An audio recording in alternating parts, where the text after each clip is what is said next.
Ο τόπος μας είναι το χθες και το σήμερα. Παντού στην Ελλάδα το χθες και το σήμερα συνυπάρχουν.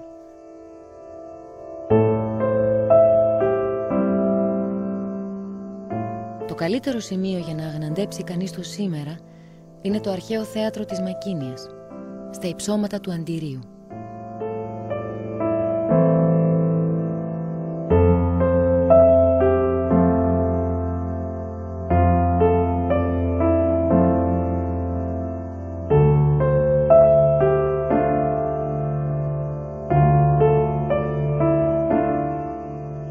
Συνηθίσαμε να λέμε ότι σε τούτα εδώ τα μάρμαρα κακιά σκουριά δεν πιάνει. Μας καθησύχασε η σιγουριά του ποιητή και επαναπαυτήκαμε.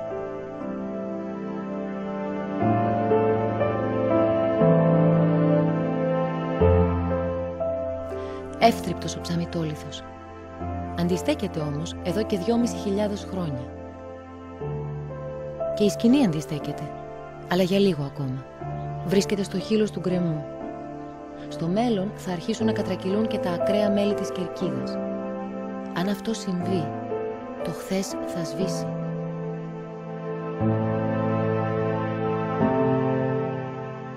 Σήμερα δεν υποδίωμαι έναν ρόλο.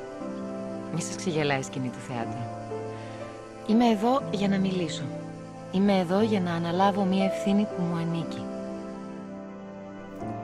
Οι πέτρες της Ελλάδας μαρτυρούν ότι το χθες ήταν μέχρι τώρα ό,τι πιο πολύτιμο είχαμε. Ο γκρεμός προελάβνει όταν υποχωρούν οι άνθρωποι. Όταν υποχωρεί η μνήμη, το χρέος, η ευθύνη.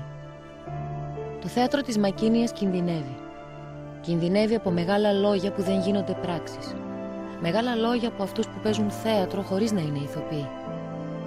Αυτή η χώρα είναι γεμάτη Μακίνιες που κινδυνεύουν. Όλη η Ελλάδα είναι μία Μακίνια που μπορεί να ελπίζει μόνο σε μας.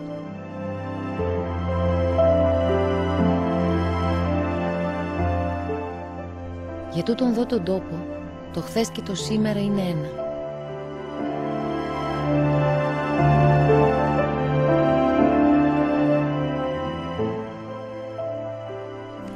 Η γέφυρα συντηρείται καθημερινά για να αντέξει 2 αιώνες.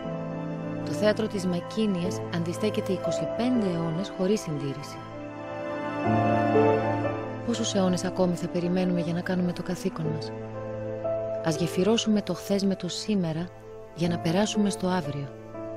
Η Μακίνια είναι η γέφυρά μας με το αύριο.